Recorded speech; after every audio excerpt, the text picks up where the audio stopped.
Okay. Okay. Got it. Good morning. Yes, official good morning now. Yes. So now we can start officially. Just a quick second. We'll need the sound. So I'll make sure that I've shared the sound. So hello, everyone. It's great if we've met before. It's also great if we have never met. So we're really glad to see you, to meet you. Right. I'll probably say a couple of words about my colleague, Victoria. First thing, she's just amazing. Trust me. She's been teaching English for some crazy number of years, and now she works, now she's a CELTA tutor. Right now, she's tutoring a few courses in, Bahrain, Saudi Arabia, and all those countries. But her geography is truly impressive. She's worked with people like on CELTA courses. She's tutored and trained people from, I don't know, from all over the world, I suppose. From some countries. No, not all over. No, I mean, like, the list is impressive. Yeah, so, and I'm really glad to be working with her because she's amazing. Oh, thank you, Nadezhda. Thank you. So I'm really happy to be working with you too. So Nadezhda is super creative and super efficient teacher. So we work together on some CELTA courses. Yeah, so CELTA-P, CELTA-Test. So and we used to, because now they are over, sadly.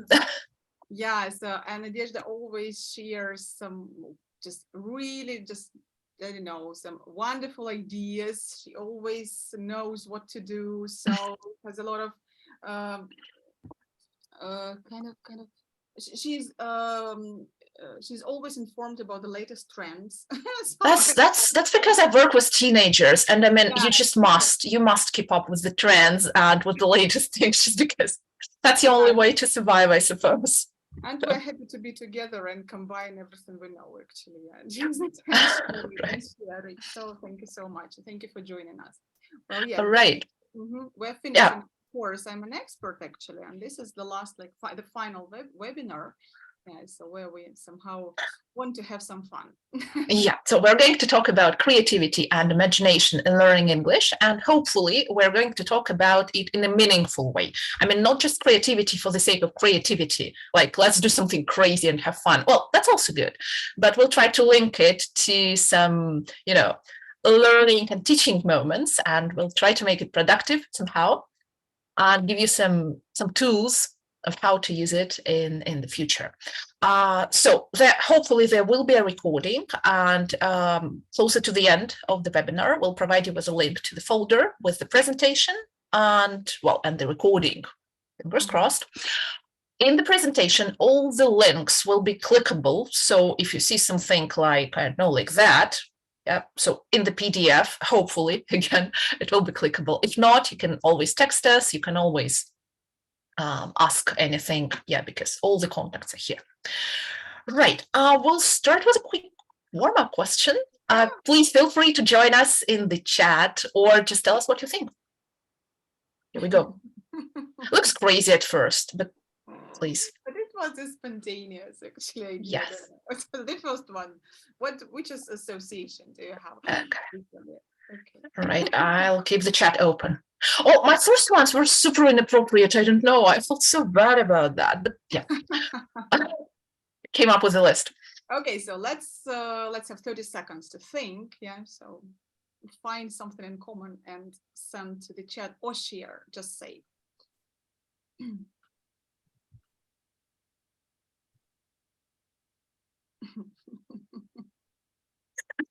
Very quickly. Thank you for that. That's amazing. Yes. That's great. That's so good. That's so good. Well, the only thing that comes to my mind is that's also just a hot. And that was my idea. I've got a friend who is a mom of 3 boys, and she's told me that what the boys are looking in their teacher is they are looking for the teachers to be attractive. Okay, so both can be hot. Yeah, so let's stick to that. That's amazing. The top criteria is an attractive teacher. So why not? Okay, right. Yes, I've thought about that as well. Yeah, my third idea was, one of my ideas was that both can be a real lifesaver at times, because I mean, I can help you with your problem real quick. So, yeah, one more thing, sausages usually go with ketchup.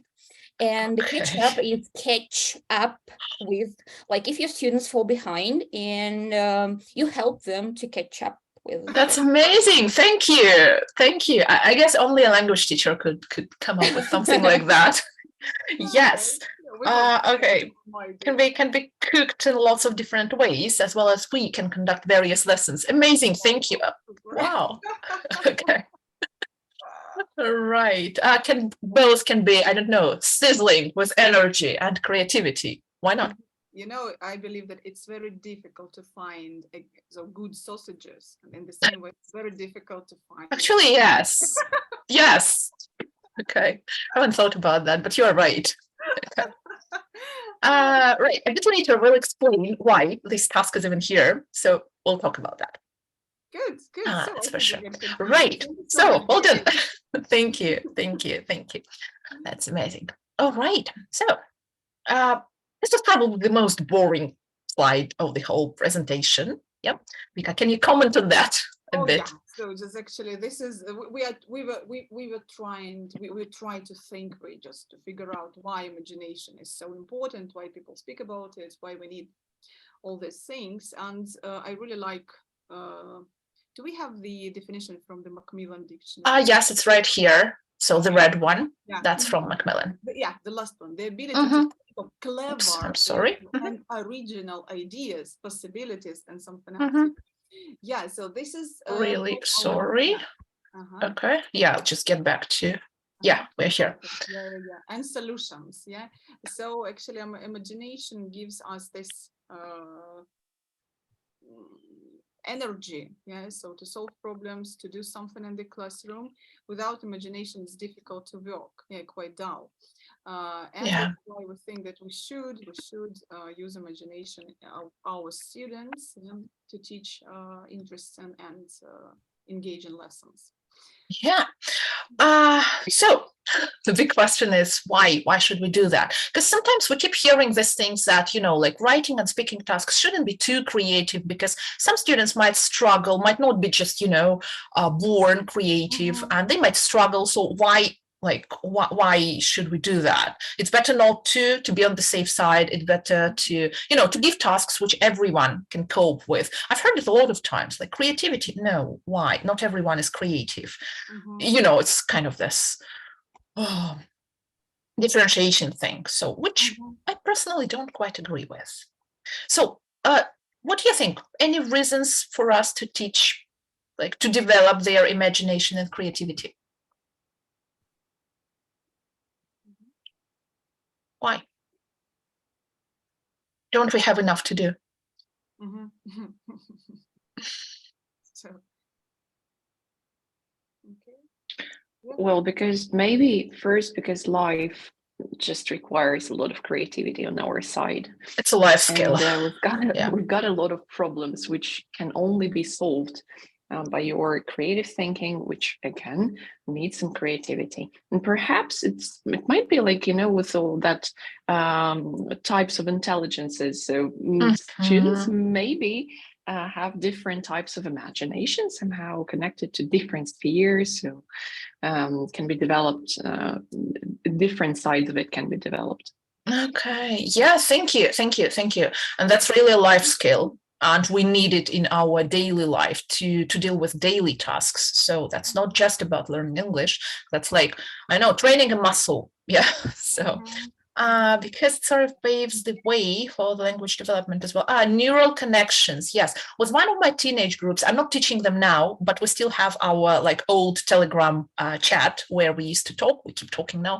And that's called, growing synapses. Because once we were reading a text in one of the gateway books, and there was a text about how learning new things and how being creative develops our brain, and how our synapses start growing. And they loved it so much. Then since that moment, every time I was asking some difficult question, like, why do you think this is? They were like, oh, okay, synapses. And so we ended up naming our group chat this way. So that's a very good reason. Thank you. Yeah, and another great reason, when we're engaged in a creative process, yeah, we feel less anxious about the language. Yeah, so it helps us probably unwind a bit, yeah, Mhm, and just lowers the anxiety level. Okay, mhm. right, yeah. And we sometimes need creativity even in the most boring tasks, right, Vika? Yeah. So, okay, we've talked about that Yeah, so we for a have while. discussed this during the course, and I really like this idea by Lev Vygotsky. Yeah, so that imagination is a higher psychological function, blah blah blah. So connected to emotion and to all intellectual activities. So, and we know that nowadays our students need not only lower order thinking skills. It's not enough for them just to remember and understand. Modern students want to be active participants of the process, yeah, of everything that happens in the classroom. That's why we should do something to help them analyze the material, Mhm. evaluate it, and create something. Yeah. So if you want a better paid job or just generally a better life, so probably you need to have at least some of those, right? So, Mhm, mhm. and creativity, well, our ability to create is on top. So, well, it's definitely worth, a try. Okay. Right. Well, yeah, that I like. I feel sad a Yeah. bit Yeah, because so the first answer actually, even exams, even if we are super serious and we prepare our students for exams, yeah, even exams can be passed without a bit of imagination. Yes, I believe all of us know this example from young learners tests, and nowadays. yeah, and we know that there is an obvious answer, but every answer can be accepted by a speaking examiner if a child explains this answer in a Yeah, more if you just in case you've never worked with YLE exams, yeah, so here you show a child 4 pictures and you ask them to tell which picture is different and why. Yeah, and Vika is right, there is no right answer. It's not even scripted, yeah, because any answer, if it's justified by a kid, it's fine. Yeah, and sometimes they come up with really amazing things, really creative, really out of the box. So yeah, Mhm. Yeah. So this one and the so next this one. and here, yeah, very often our students with quite nice level of English can say nothing about the pictures. Yeah, so they have in a task, yeah, they say, what should I say? Yeah, yeah, and you probably know they end up describing what they see Yeah. rather than speculating. That's why the speculation part is so hard because they're struggling with ideas. They're struggling with something more or less, well, that's a bundle of problems actually, with logic, with critical thinking, with creativity. Yeah, so all mixed together. But that's such a common thing that everyone ends up describing and not even trying to go beyond that. Yeah, so even in our most serious classes, we benefit from developing creative thinking, right? Once I was working with a picture like that, and I just showed just a single picture, and I asked, okay, why do you think the man is doing what he's doing? Again, teenagers, yeah, they were like, working in the garden. I was like, okay, give me something crazy, give me something, and they ended up listing all sorts of crazy things, like, I don't know, digging up a dead body, I don't know, hiding a treasure chest, finding a treasure chest in his neighbor's garden. And that was, so they only had to start. Yeah, I only had to ask a couple of first questions, yeah, to start eliciting. And after that, when we were doing the actual task, they weren't struggling with ideas that much because they've brainstormed a few crazy things before. So all right. So yeah, the big question number 2 is how to do it. Yeah, so of course we need to develop students' creativity, imagination, but how? Here the most interesting things begin. So Vika, will you give a quick comment?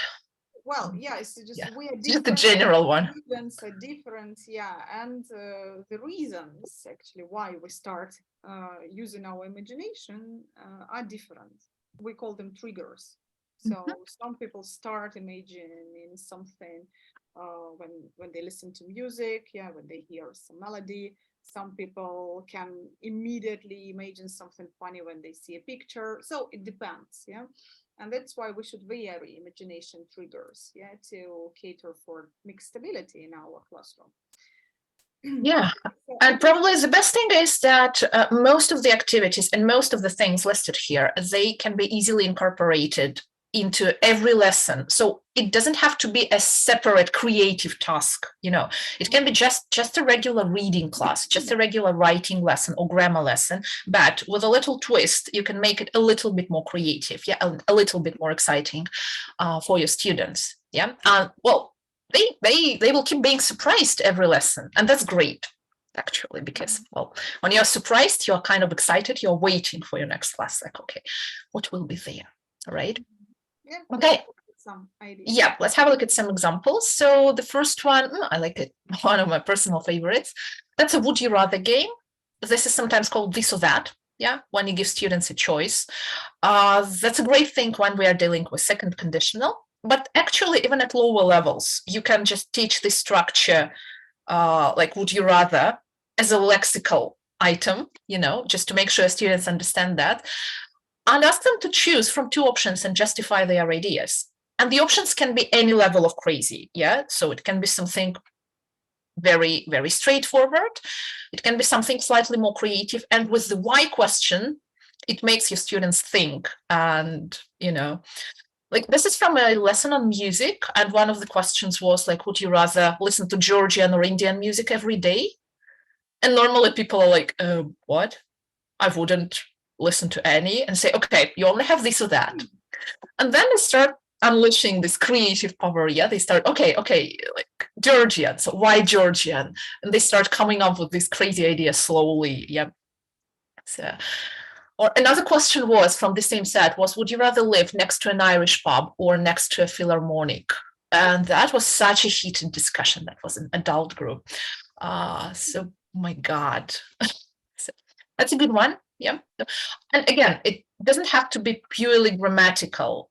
You can do it while studying, like here, yeah, it's music and also a bit of grammar. Yeah, so it's like lexis and grammar together.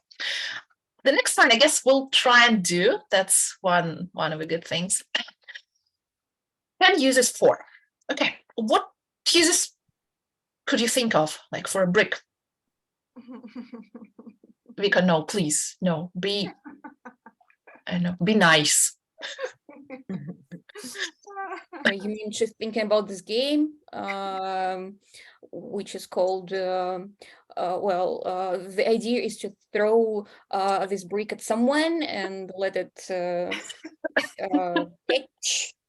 the victim. No.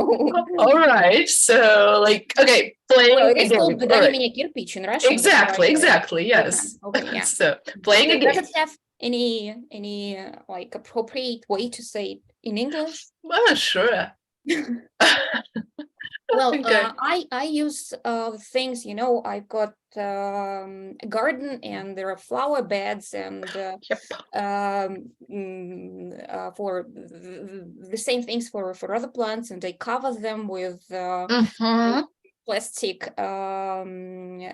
transparent plastic thing, and I need to press the thing to the Oh, so you use bricks to press. yeah, To press it. bricks to press it. So that's one All of the right. uses. Okay. Yeah.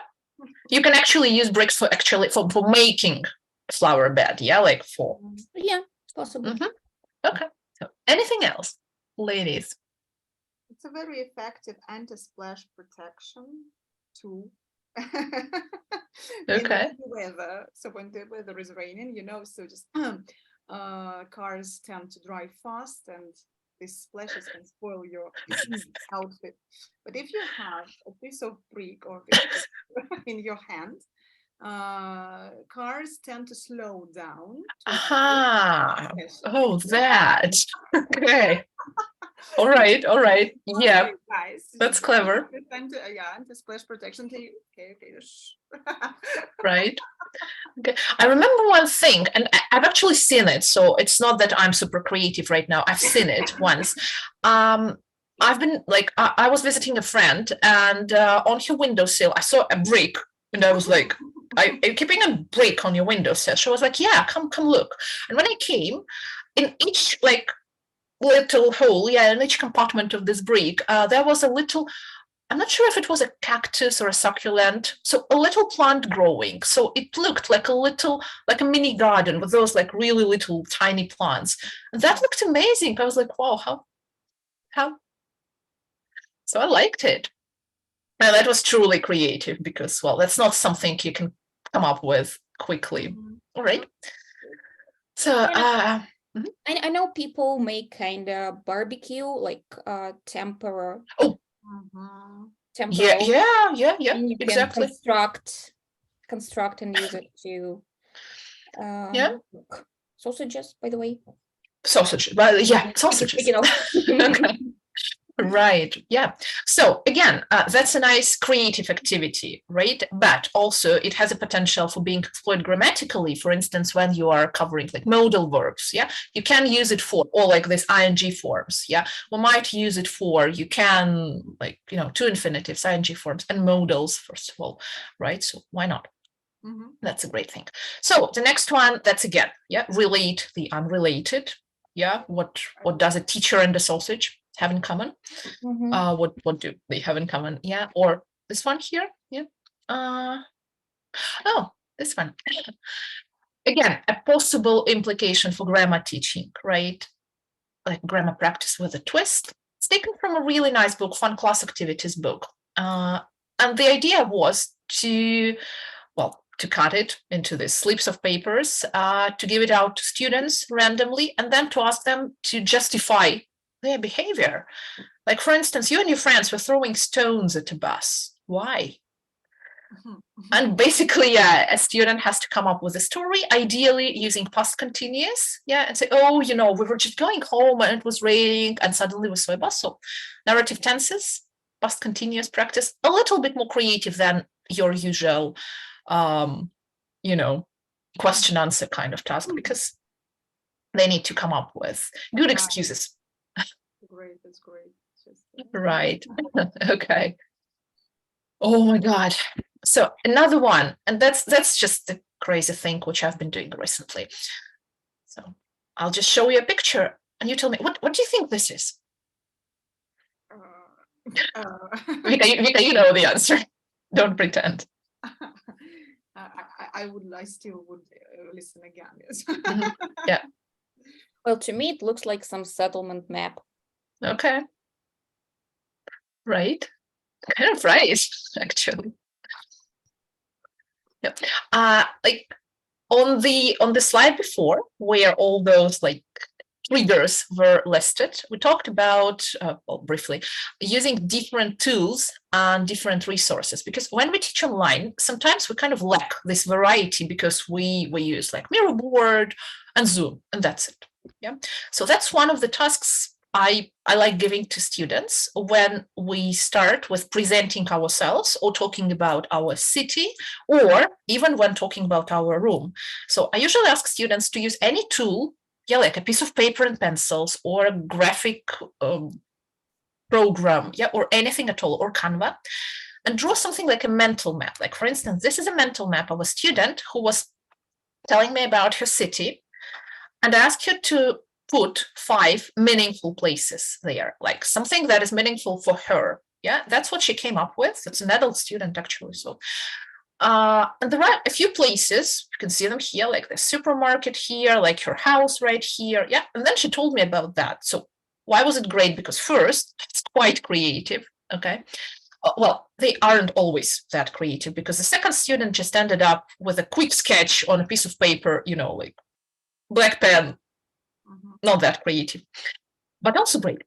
So that's creative. That personalizes the topic straight away because it's super personal. Yeah, it's her life. It's not just any city. It's her life with her meaningful places. All right, and that gives a great potential for possible discussions. You can put students in pairs, ask them to talk together. You can teach lots of things here. Yeah, and it's about different tools, different resources. So they will all have different things. Yeah. With teenagers, I normally give them some tools. I say, okay, you can use Canva, you can use like Paint program on your computer, this, or that. Yeah. Because if I don't do that, they come back and they say, oh, I didn't know what to use. Sorry. So I give them a little set. Right. Okay. So Vika, please take over. Take over. Yeah, there are many online tools which can help you in just use some imagination in the classroom. I really like this creativity portal, and they have this imagination prompt generator. So you just use this button, get next prompt, and randomly you get a question. Some questions are quite simple, but some questions make our students think really. For example, this one, I have here 3 I liked. If your tears could speak to you, what would they say? Okay. And so Strong. so I should think about it. I'm going to make tomorrow different vibe. Okay, so I think this one has a great lead-in potential. I would start a lesson with that, like a lesson, something on grammar, you know, I'm going to. Why not? Yeah, Okay. so this can be used in different situations. So as why not? As just as a warmer, maybe sometimes as a filler. So maybe you need a little break between the activities. Yeah, the last one, like this one, looks like a great break activity. Yeah, when you see that your students need to, you know, to breathe for a moment. Yeah. So maybe you need to kind of transition between 2 blocks of the lesson. Yeah, when you need some change of activities. So you don't want to invent something yourself. Just you take it and do it, or you ask somebody, or you nominate somebody to be a manager. So you are a creativity manager. Today, please go to this portal and choose a question you like, and students themselves choose what they want to discuss. Yeah, so also possible. Yeah, and again, yeah, everything must be clickable in the presentation, so everything is here. Yeah, you can click on that. That's right. Okay. Yeah, and they have different types of activities. Let's see. So yeah, it's another website, right? It's like this writingexercise.com. Yeah. Writing. Yeah. So writing, yes. Writing exercise also, they give some prompts for writing. For example, take 3 nouns. Like again, in a random way, you're provided with some words here, like anxiety, planet, tree. Okay, so somehow creepy story. So these 3 words in a story, short story, also a nice thing.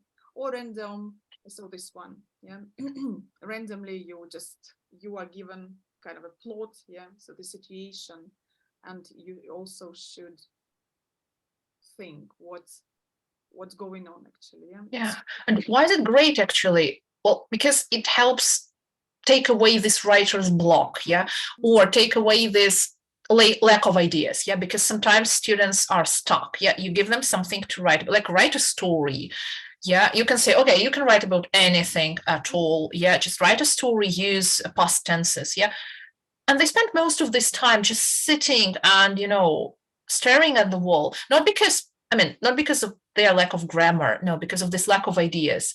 And I've tried and tested this website, and this really makes things easier. I'm not sure how, but yeah, they're quite excited about this whole thing. Develop the writing habit. Yeah, we should start with little things. Yeah, so we just ask them to produce a sentence first, 2 sentences, 3 sentences, and then so step by step, yeah, we get rid of this anxiety and this fear of writing, and we think that writing is not that monster. Yeah, just a little warning about this website, which I noticed. It might be my thing, but I noticed that the language here is not exactly graded. Yeah, so it looks like a website more for those who speak English kind of at higher level. Yeah, so sometimes I go there for a random something. Yeah. And it gives me a set of adjectives, for instance, and I see that 2 adjectives are kind of challenging for my students. So you still need to, you know, to take a moment with it, right? Because sometimes you might need a moment to choose a good thing, yeah, to choose a properly graded thing for your students. Yeah. So that's what I noticed, because sometimes language might be an issue. Yeah, you don't want to pre-teach words for these activities. So yeah, but other than that, they are just amazing. Oh, and that's my favorite thing. That's my all-time favorite. So have you ever, or do you use story cubes in your lessons? And if yes, how? Why? I do, and not only at the lessons, we play with these cubes at home with my family members. Okay. Um, So do you make stories? Yeah, stories, actually, yeah. yeah. We mostly make stories. Okay. Do you take turns?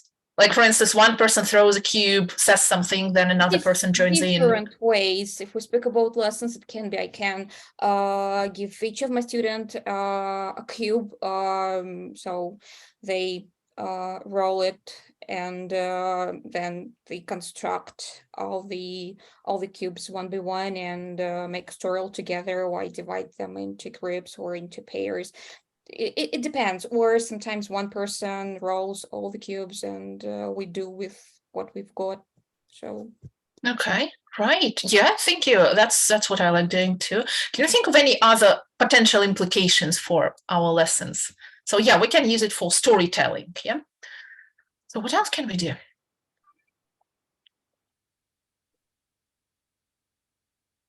If you think grammar, because Lexis is kind of complicated here. Yeah, they are not always related.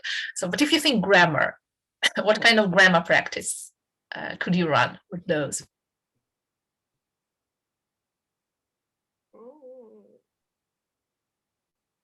Make some sentences.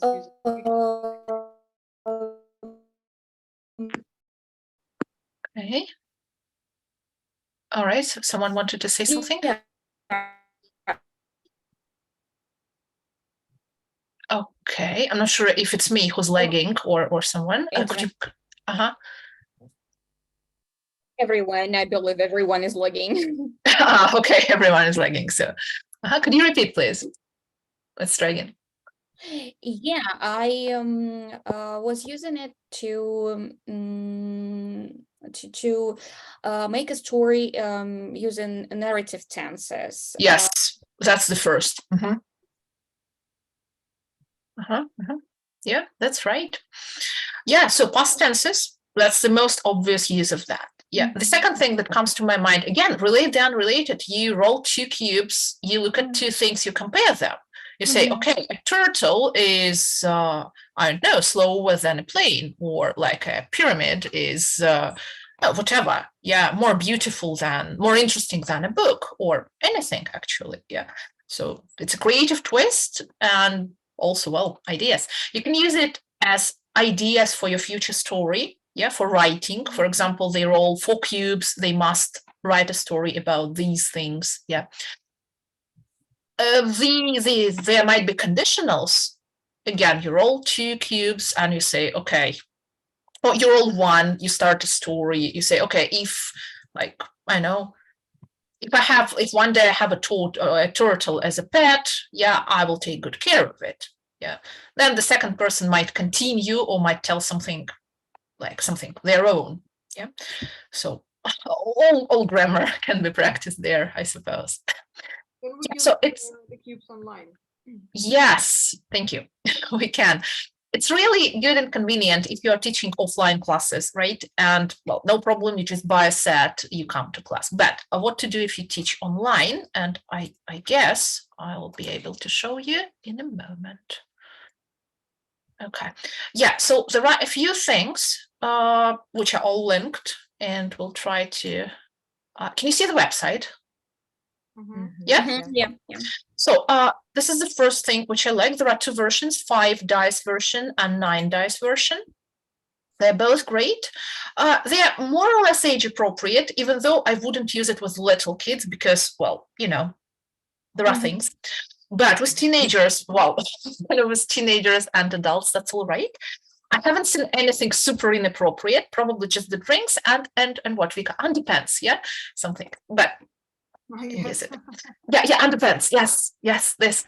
So I mean, usually it's no trouble. So, oh wow, what a story this is.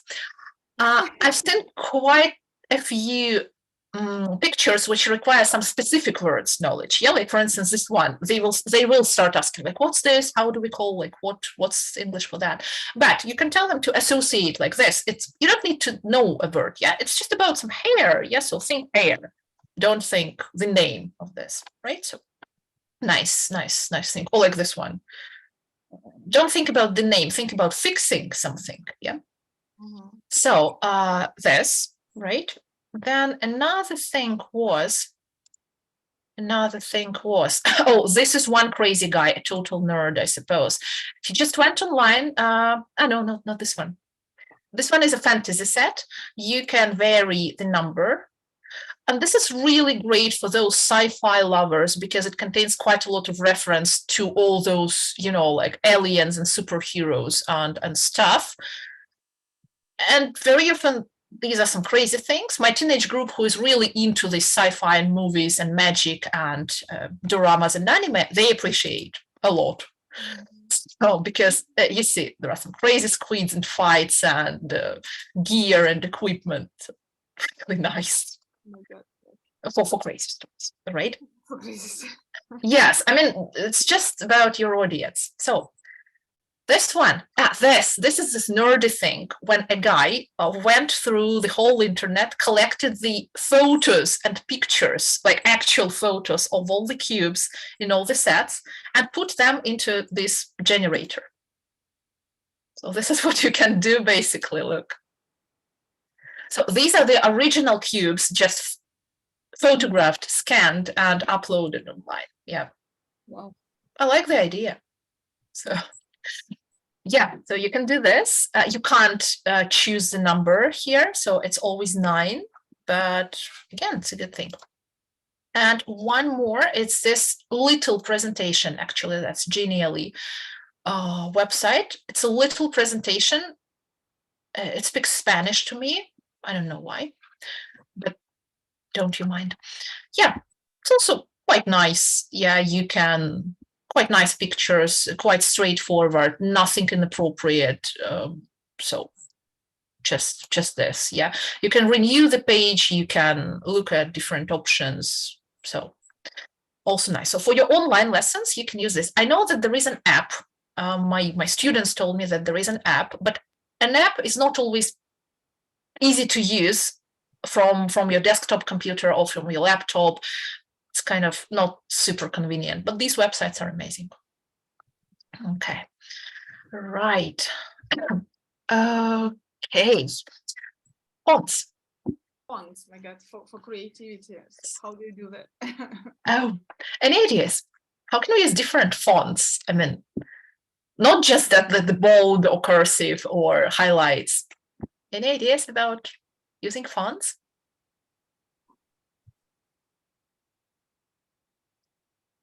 Forget about this, triggers, yeah? Creativity triggers. Yeah, I don't know. If you write something in a certain font, yeah, some message, for example, how would you describe a person? So who prefers this font? Yeah, might be. Might be. So I like Comic Sans. This, yeah. What does it tell about me as a person? But some people like more, more serious fonts.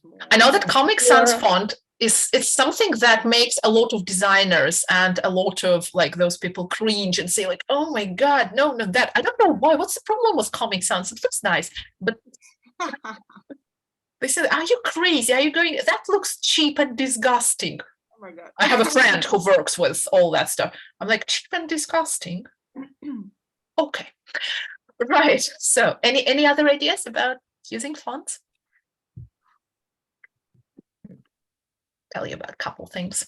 So the first, most obvious thing, sometimes we have those crazy fonts like animal font. You can Google them. It's super easy to use in any like text processor. Yeah, you can Google, for example, animal font. You go to a website, they show you a million animal fonts. You upload it. It's a quick second. Yeah, so you install it into your text processor. How can you use that? So, okay, we have an animal font. Lovely.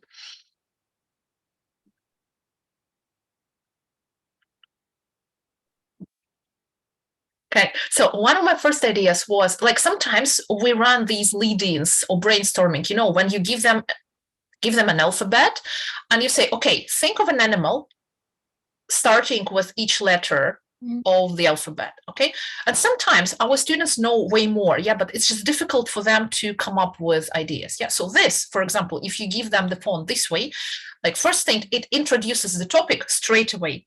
You can say, okay guys, what are we going to talk about? And guys go like, well, animals. Yeah, and then you say, okay, now work together, think about an animal starting with each letter, and it can give them ideas. Yeah, they look at the pictures and they can remember more. Yeah, it can sparkle, you know, this idea generation process. Okay, what's this idea here? Odin, yeah. Christmas quiz. Yes, coding, Christmas quiz. You can I use it for all those thematic lessons, you know, Halloween, Christmas, all those quizzes. You can cipher a message. You can give them the code or make them find the code, and you can ask them to decipher. And like, I usually cipher some message, like with kids, I cipher some Christmas message and it describes something which they need to draw later. I say, okay, decipher and do the task. Like the fastest group wins. Yep. Why not?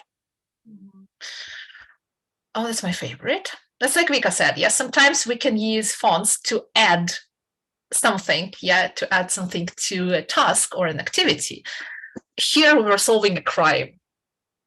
And like my colleague gave my group this thing, and they had to do some tasks. And, you know, so it was a nice font. And this is my favorite. So what do you think? Why? I'm sorry. Yeah, yes. So what's behind, yes, the phrase. Well, that's just the same phrase, yeah, but written in two different fonts. Do you think it gives a different vibe? Definitely. The first one gives me creeps. Well, Creeps, okay, it looks yes. like some horror movie stuff Exactly. written on the wall, either after something's been done or something is gonna Mhm. be committed. And the second one, yeah, looks lovely, some rom-com. Oh, yeah. So the task was, yes, exactly. The task for this was the beginning of a story was exactly the same. Like someone, I don't remember who it was, like some person receives a letter, and when they open this letter, they see this. Yeah. And I created two versions for two groups. Yeah. And one group had to come up with the story for a person who found this. And the other group for the person who found this, exactly the same input, identical, just this little twist.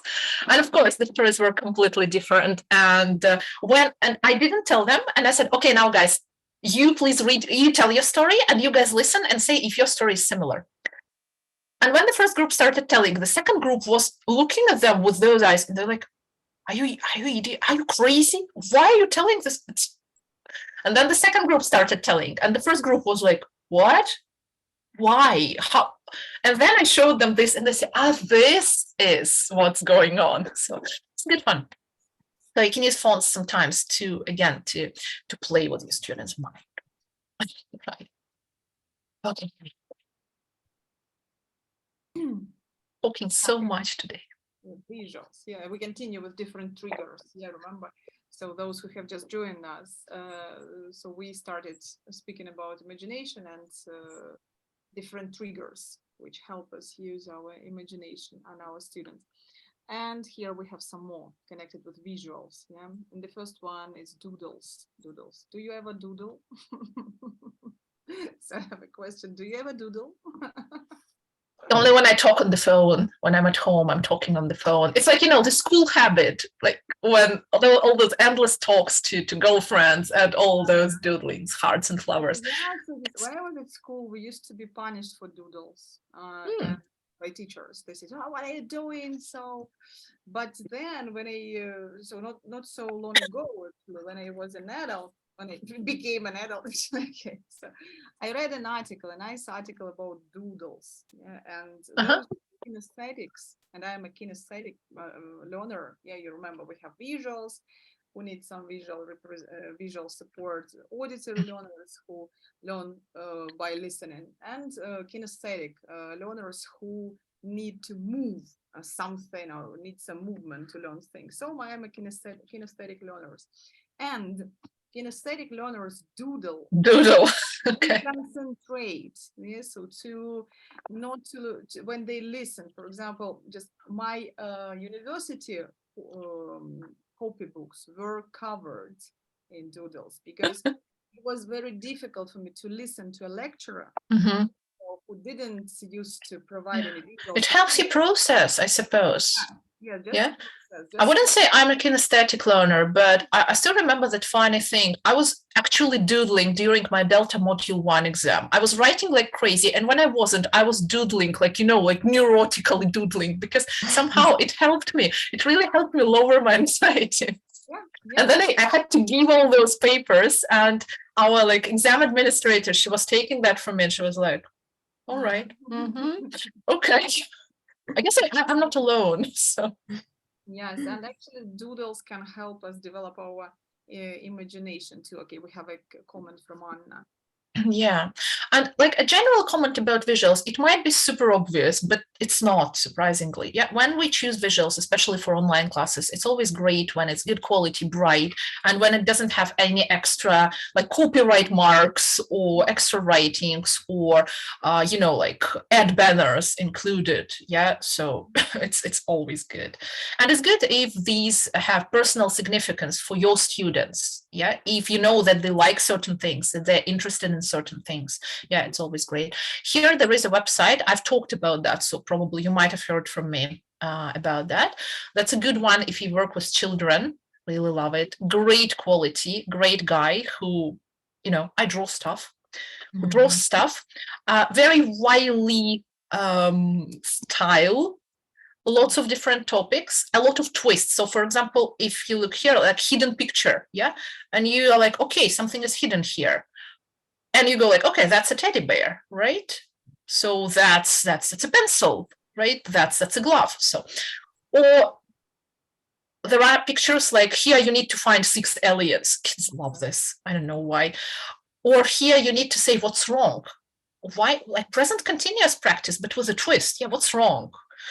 Or I don't know, any other grammar kind of thing. Yeah, so great quality, great presentation, can be used for leading like under the sea. Okay, yeah, checking background knowledge. So something like that is always great.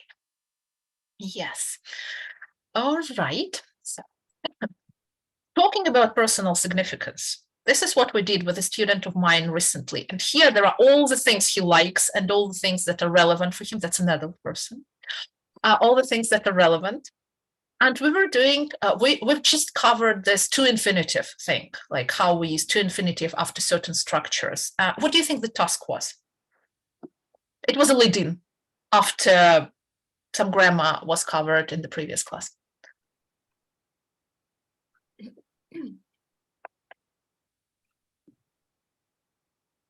That's quite easy, I think. Probably to predict what they are saying. Yeah, to think, to make up a sentence using to infinitive, of course, using to infinitive. It was a must. And this is what he came up with. And surprisingly, when he saw these pictures, he was like, oh, it's a Brazilian otter. I was like, hey, you are an adult. Why do you know this stuff? And he said, I've watched a super cool video, blah, blah. I was like, okay. And then he told me, do you know that a Brazilian otter can kill a crocodile? I was like, no, I don't. Why?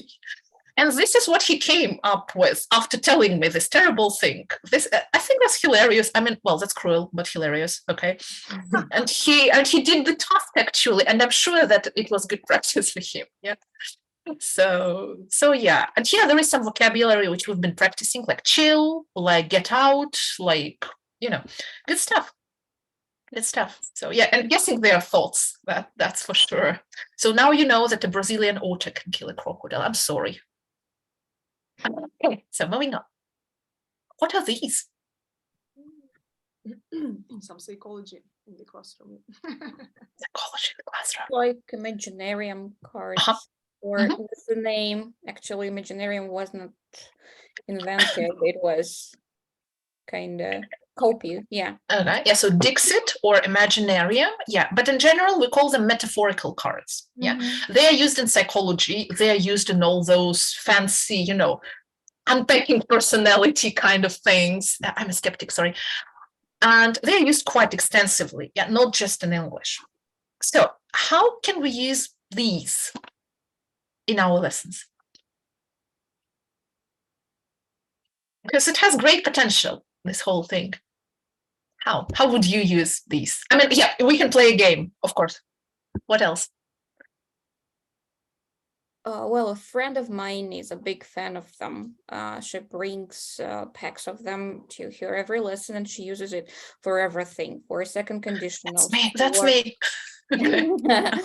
for speaking about the last weekend, for the plans for the coming weekend, for comparative superlatives, just whatever comes to mind, they are worthy. And Yeah. Okay, thank you. Actually, you have covered the next part of the presentation. Thank you for that. Okay, we're done. But actually, yes, they have great potential for anything at all, be it grammar, be it vocabulary, be it whatever. Chain stories for groups, amazing. Yes, yes, yes. So what we can actually do. Yeah, the first thing, a warm up. How are you today? Students choose a card and tell. This is from an actual lesson with teenagers, as you can guess.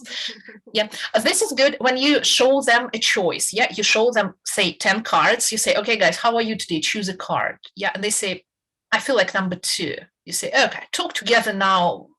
Say why. Or how was your weekend? Choose a card which describes your weekend best. Nice twist. Way more interesting than just talking about like, how was your weekend? Oh, nothing special. Okay, really good.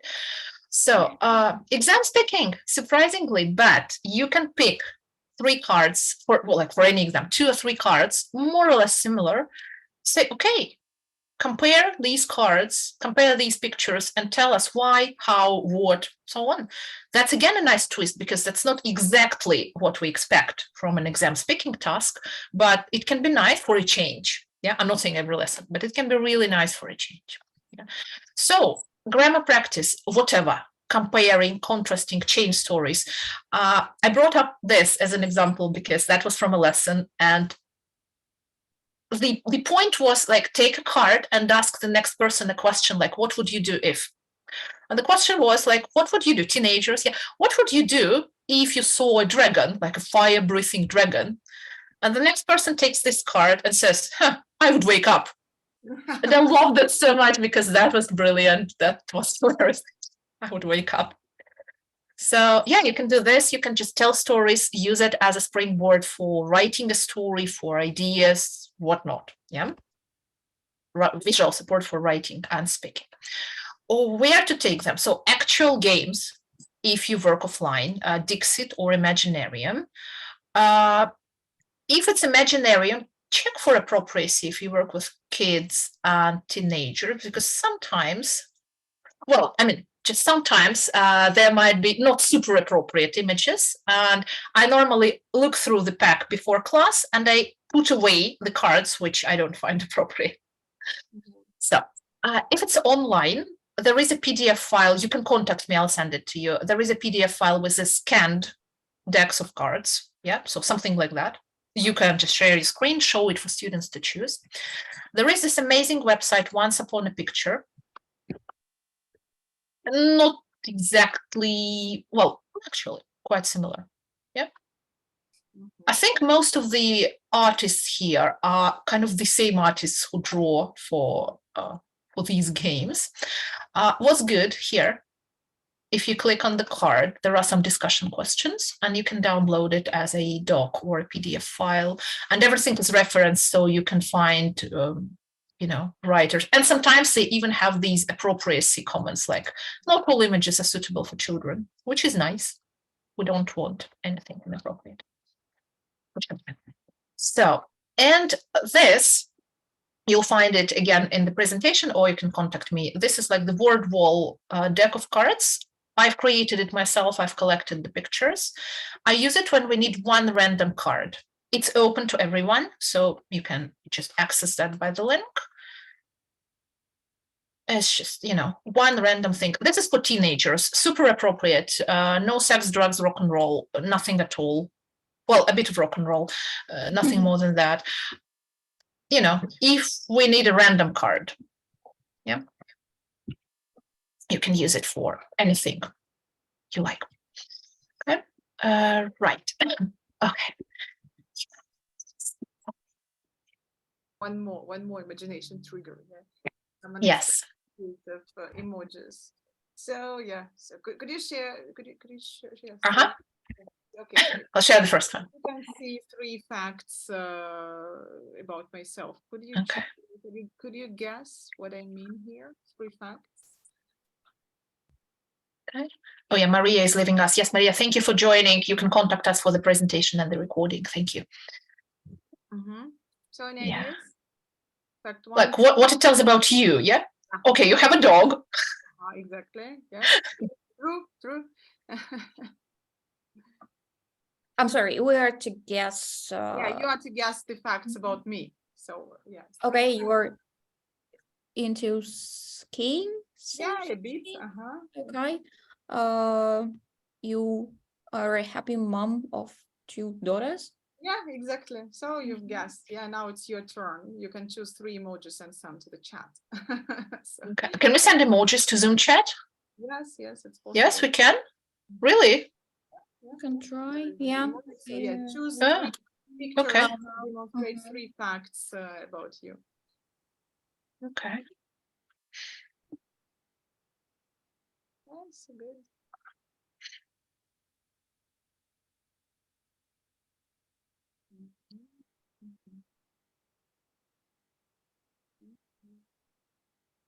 It's a really nice one for the first class, especially online. So good. Yeah. So we did it. So with this was the idea of my colleague. So Andrei Rodionov. Okay, let's use emojis. I said, okay, let's do it. So it was fun.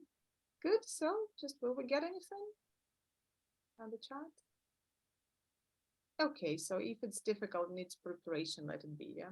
But this is something you can use. Yeah, if you have some chats with your students, this chat, I mean the Zoom chat, maybe the WhatsApp chat, anywhere. So you can so many emojis, yes, and so many facts here to choose. Yeah. Yeah, that's difficult. That's really hard to choose. Yeah, especially if you're trying to pick up something that is not super obvious. Yeah, and a lot of people want something which is not very obvious. Yeah, yeah, I will start struggling. Yeah. Okay.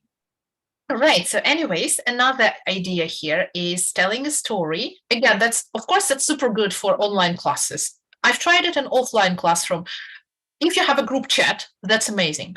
If you don't have a group chat, that's problematic because, well, So this is a story of one of my students after a weekend. Okay, could you look at that, please, and tell one thing about their weekend that you can figure out from this story? Just one thing, what they did, what they didn't do.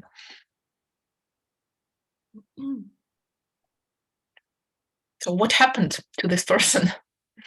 We got up at 10, yeah. So Got up at 10, exactly. ate some eggs, with coffee. Yeah. Had a shower, yeah. And then Yeah. went to the cinema. Uh-huh. Popcorn, and I believe they didn't like the film. Exactly. The film was what? It was boring. Boring. Exactly. Okay. And they decided to go skating. Uh-huh. It was freezing. It was snowy. And then they took a taxi and went to a restaurant to eat some sushi. And Yeah, which they liked more than the cinema. Yeah. and then they came home, actually. Right. Yeah, exactly. So that was a story.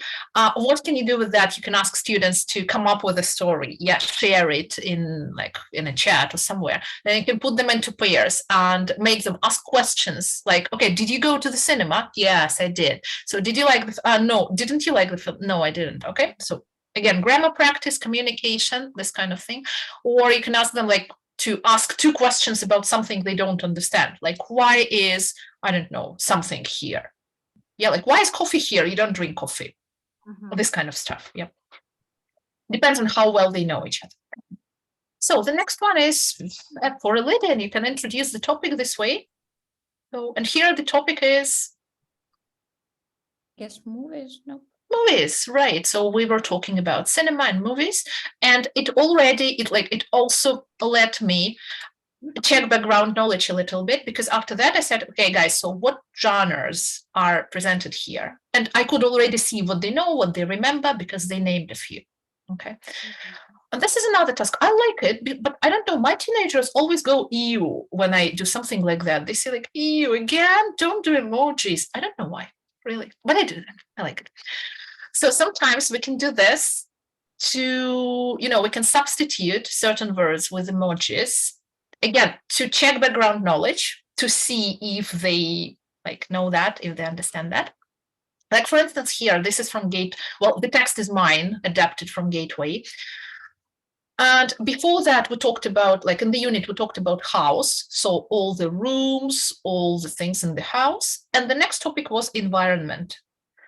So here I just ciphered a couple names for rooms. Yeah, like in the bathroom, in the kitchen, the word tap, shower, some topical vocabulary. And also a few things from the new topic. Again, because I wanted to see if they know something already or not really. So I asked them to look through the text and to work in pairs and to figure out what these emojis stand for. There were a couple of emojis that they didn't know what they stand for. Then I put them into a big group. I said, okay, now talk all together, share your ideas, like what this means, what that means. Yeah. And then we moved to an actual text, which was more complicated based on this, but more complicated with more details. And they were kind of ready and more excited because that's still environment. Yeah. So they were more excited about that. A little bit more. Okay. Right. Okay.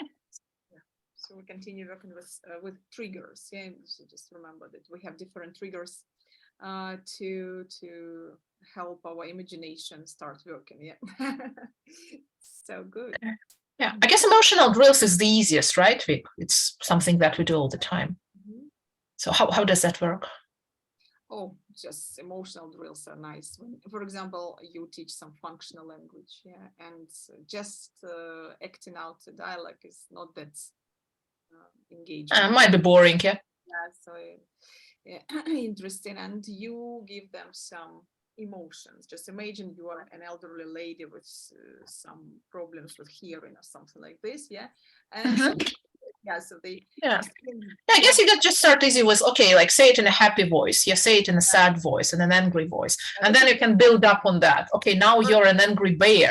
Yeah, now you are a grumpy old lady. Yeah, this kind of stuff. Yeah. So just, and they don't say who they are, what they are, why they are. As an option. Yeah. So it's like this activity here. Yeah. Okay. They should guess. So what exactly happened, who they were. Yeah, so that's an activity, like an example of what Vika is talking about. The task was to book a room at a hotel. There was a lot of functional language and those quick dialogues when you tell to your students, okay, now make up your own dialogues and act out. Yeah, but the twist is that a customer, a guest, gets a role which they keep secret. Yeah, and the role can be very different. For example, that's my personal favorite, like you're dying to go to the toilet, you are feeling romantic and flirtatious, you are very tired and can hardly keep awake, and you need to stick to your role and present your dialogue in this way. And other people, they need to guess what's going on with you, what's happening. Like you are an opera singer, tend to sing your words. Okay. Once with a group of students, I gave them not one, but two roles. So for example, you are a foreigner, not very good at English, and you are also dying to go to the toilet. It was a higher level, like B2 plus, they could do that. So totally. But that was good fun because and it gives a really good reason for the others to watch. They aren't bored when they need to listen to the same dialogue. Yeah. You can grade it, of course, you can give very simple roles. These are kind of complex. Yeah, you can give very simple roles, but it's good fun, really. So also pronunciation work, yeah, and emotions. Okay. Oh, Vika, this is yours. Yeah. Okay, so yes, just I like. I guess we need some paper, yeah? Sensory dictations. Yeah. So just we can try one. Let's try. So the idea is the following. I will dictate words, and you need a piece of paper and a pen or a pencil. You should divide your page into 3 columns. In one column, you write "I see it." In the other one, you write "I hear it," and the third one, "I feel it." Yeah. Don't think about the words I will be dictating. Just the first thing that comes to my mind, yeah? First emotion, first association, first just feeling or idea. Yeah. So for example, if I say a baby, if immediately you imagine a baby like a picture. So you see it, yeah? You see it, you see a baby, just you put it in the first column. If you hear them crying, yeah, or laughing or bubbling, yeah. Yeah, so this will be and if you remember the smell of your child, this one smell. Or like the feeling in your arms, yeah, like this, then it's feel, yep. Yes, just you put it in the third column. Okay, well, let's do that. Okay, just a second. Where is my list? Okay. So ready? Mhm. Let's try. 1, 2, 3. Traffic. Morning. Fire. Cooking. Love. Christmas. Mother. Wind. Guitar. Winter.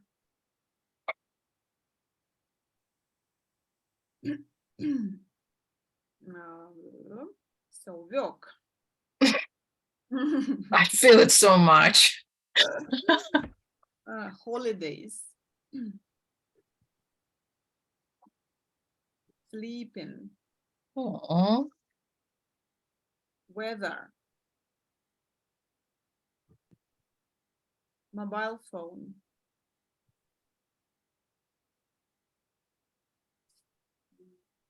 Okay. Friends. Friends? Friends. Relations.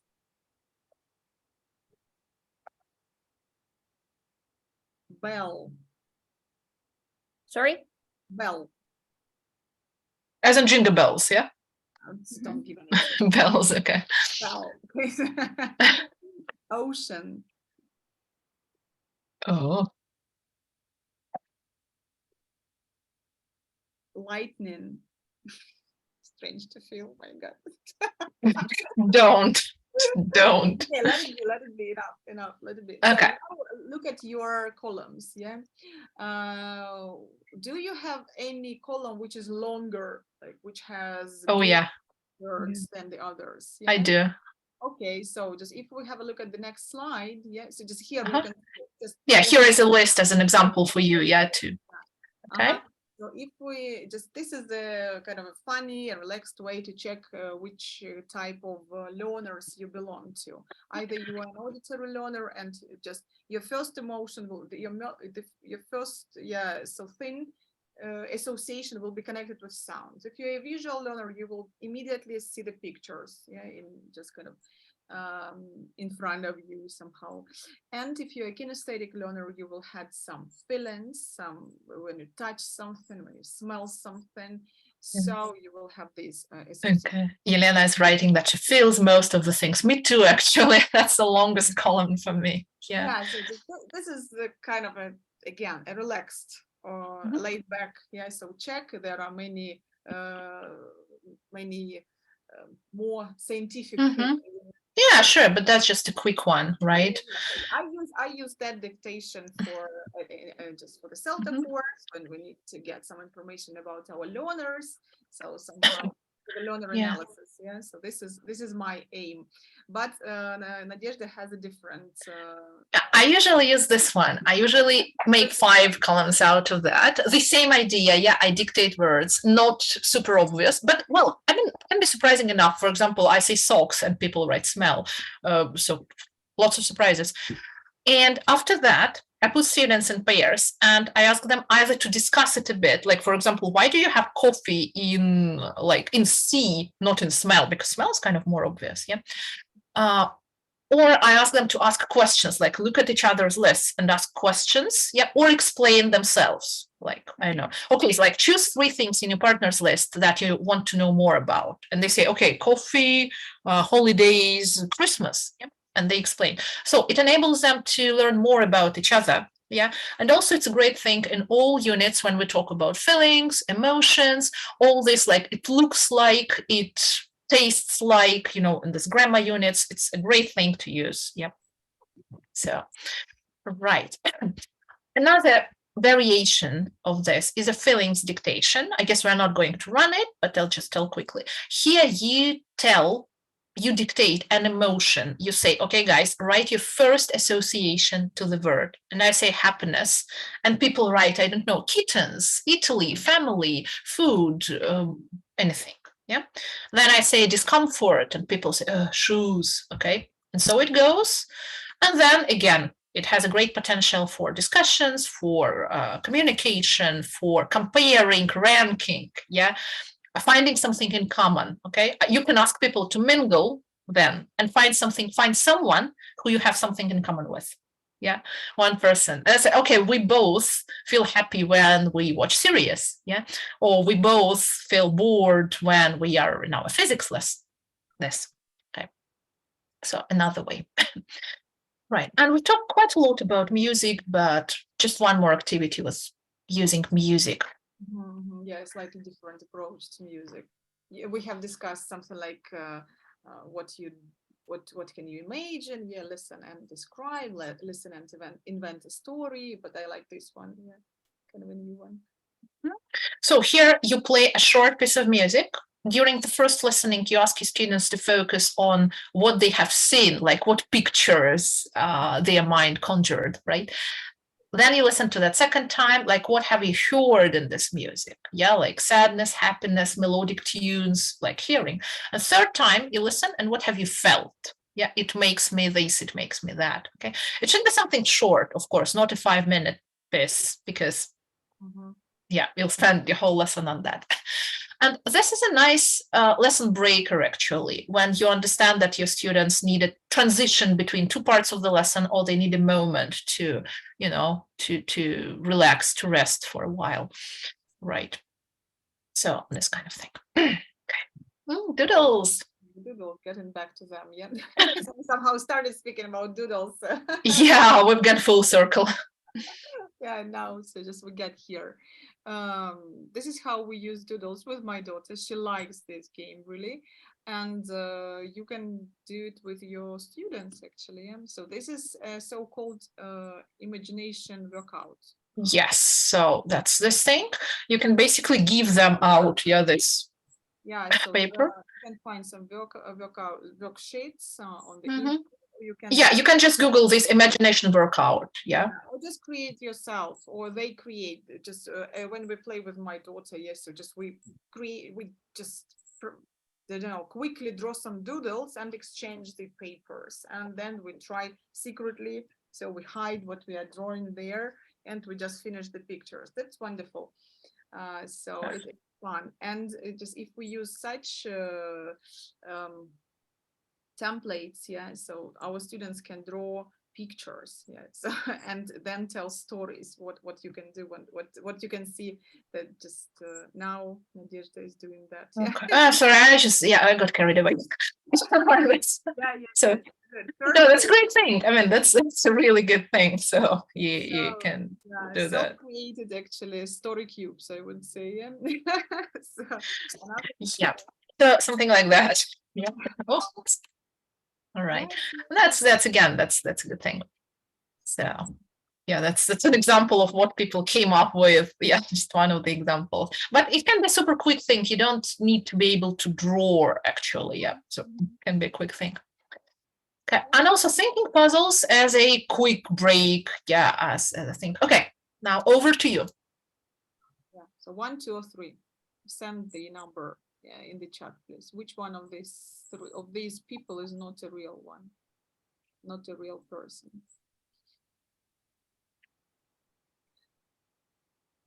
Okay. So Mhm. yeah, we have one answer. Good. Okay. Okay, Alena, you are right. Yeah. Okay, you're just maybe people are still thinking. Okay. In the middle, yeah, the one in the middle. Okay, why? There is no shade. Yeah, exactly, exactly. Okay. Oh, this one. I mean, we met with Vika yesterday for this final, discussion of the webinar, and we got stuck here. What do you think? That's not super obvious. There is no driver. Yes, that was what I said. Okay. So anything that you think about when you look at this picture, what could the answer be?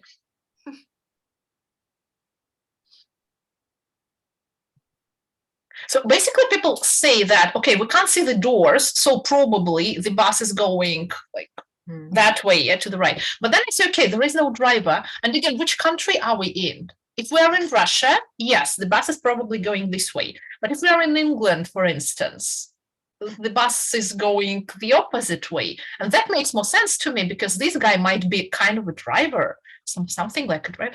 Tricky, okay? Tricky. But again, thought-provoking. Yeah, or a quick one here. Oh my God, yeah, brain teasers. You can Yes. So there is like a chain of letters. Which letter should be here?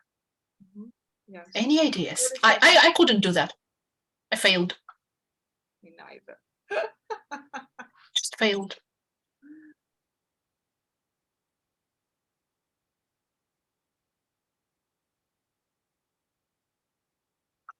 Okay. Any ideas?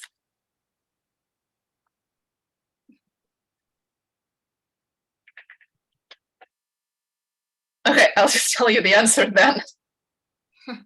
So these represents the numbers 1, 2, 3, 4, 5, 6, 7, 8. So here we need to have n as 4, 9. I failed. But it got me thinking. It got me thinking. You can ask your students to do that in pairs, to look through the options in pairs. So that's a good thing.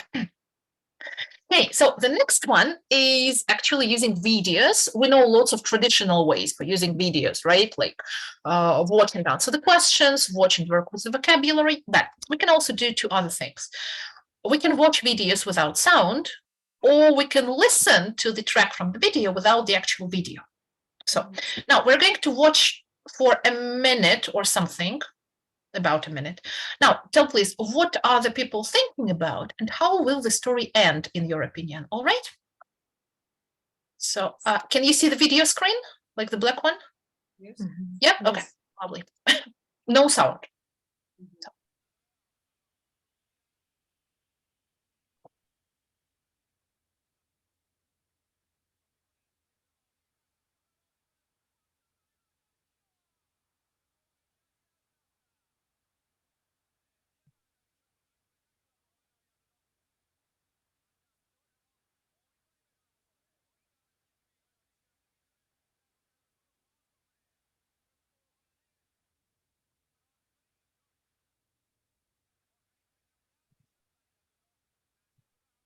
I think we should stop here.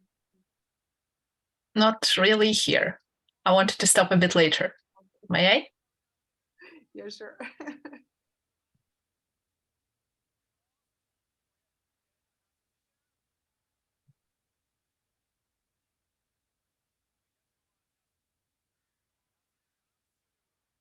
I wanted to stop right here. Okay. Okay, so what do you think the people are thinking about and what will happen next?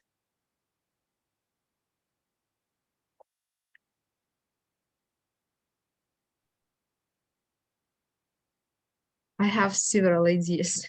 Okay. Probably the boy will ask him to clean everything because he has a bag, plastic bag, or probably he's going to clean himself. Because Okay. If it's his dad, maybe he's kind of confused. Probably, yeah, he is with his- ashamed, yeah, or ashamed, anything. his behavior, and there was probably a cleaner of the park on the video. So I something like the like idea that. about his dad. That's really cool. Okay. So yeah. Okay. So anyone else? Any other ideas?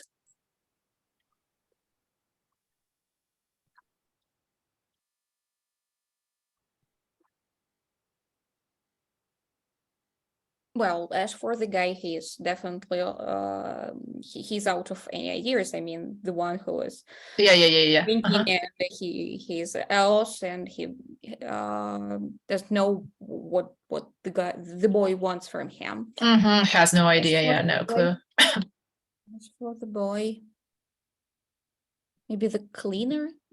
There was someone approaching. It's either some warden, some maybe Might be. maybe the man is going to be fine, then the boy.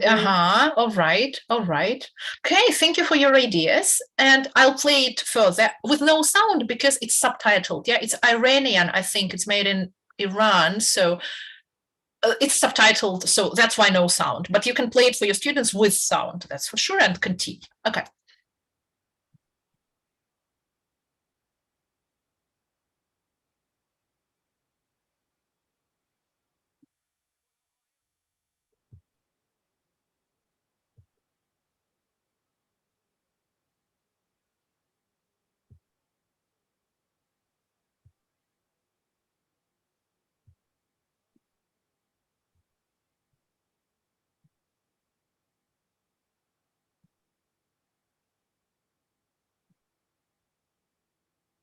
Okay.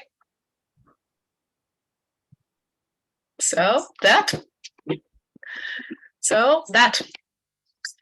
Yeah, you were quite right, but yeah, his dad was not the one throwing rubbish and littering. His dad was this one. Yeah. So again, quite.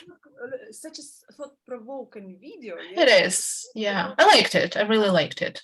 Yeah. So just to think about all this behavior. Yeah. And again, lots of ways, lots of possible ways to discuss things, right? Okay. Then there will be another one. And here we can watch without the actual video, right?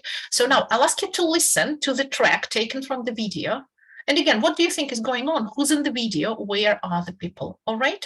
So I hope that I'm sharing the sound.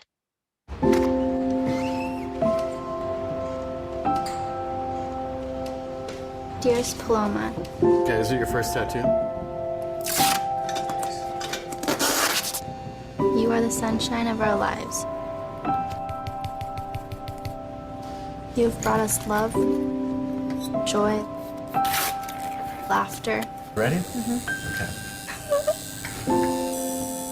Your inner beauty radiates from you. Happy birthday. All right. Keep shining. Love, Mom. I think she would have liked it. Yeah.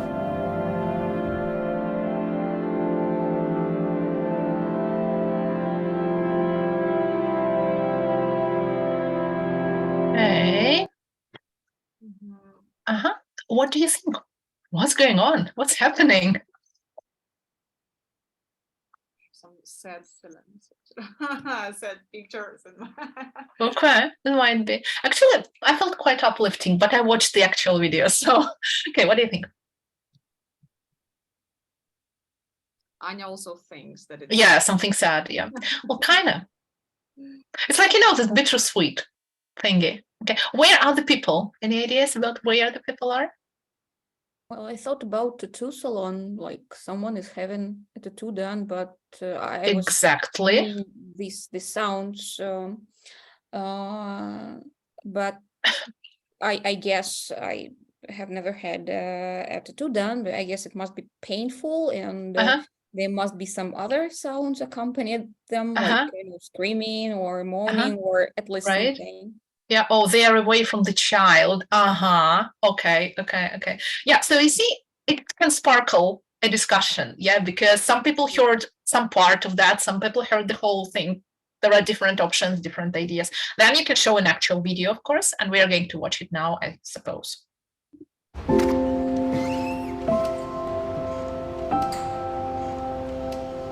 Dearest Paloma, Okay, is it your first tattoo? you are the sunshine of our lives. You have brought us love, joy, laughter. Ready? Okay. Your inner beauty radiates from you. Happy birthday. All right. Keep shining. Love, Mom. I think she would have liked it. Yeah.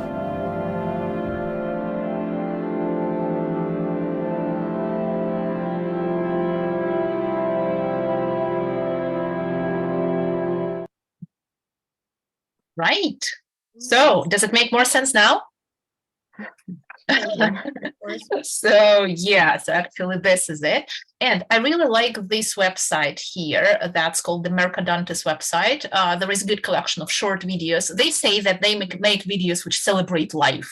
So there are lots of those bittersweet, uplifting, great things and stories. So this kind of stuff. Right. So, and again, we are finishing almost perfect timing. Oh my God. Okay. So Vika, can you give a quick comment on this one, please? So, yeah. I'm just messing up with that. Yeah, that our students are different. We have different, they have, and we are just, we all have different backgrounds, different interests, different intelligence types, and different expectations. And what triggers our imagination differs. Yeah, some of us like music, some of us like pictures, some of us need something else. Yeah. Yeah. But, So ideally, of course, the better you know them, well, the better it is, right? Because the first step when we meet our new students, we should understand their needs. Yeah, and only when teachers can meet their students' needs, so they can be considered effective teachers. Yeah, so yeah, that's right.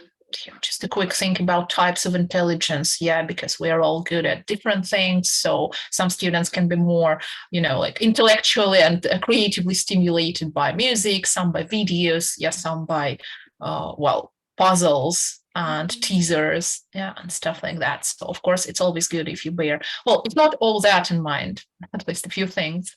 Okay. And students always feel when you try to understand them, yeah, and do something that is appropriate. No, I mean it's nice. Yeah, man, it's nice. So that's great. Yeah, and that I guess is the final thing. Okay. We'll give you now 1 minute to write a quick summary of the webinar in the chat. Okay, please. Each word is worth $10. How much will you earn in a minute? So, all right. So please, can you write a quick summary, like of what you? A long summary if you want to earn more money. Okay. No, but you only have 1 minute. All right. Starting now. Okay. I'll set a timer.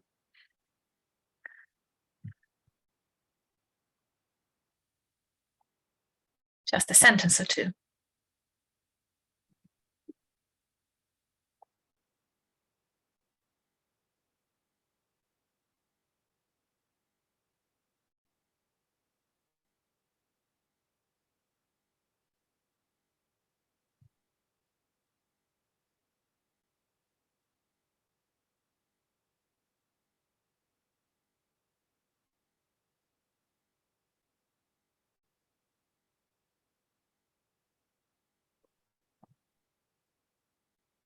Okay. Thank you. I have 15 more seconds. Thank you.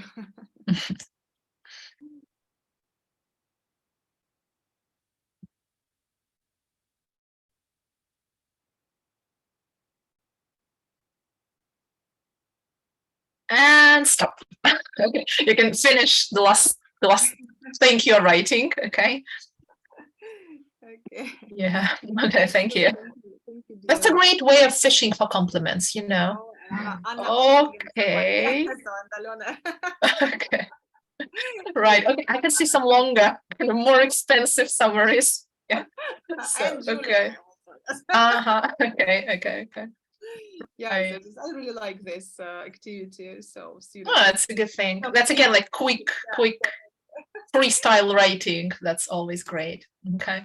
And the final one here, like why it makes sense to develop. We're getting back, to the question we started with. Yeah. Because creative teaching, it surprises our students. They come to lesson, they never know what to expect in a good way.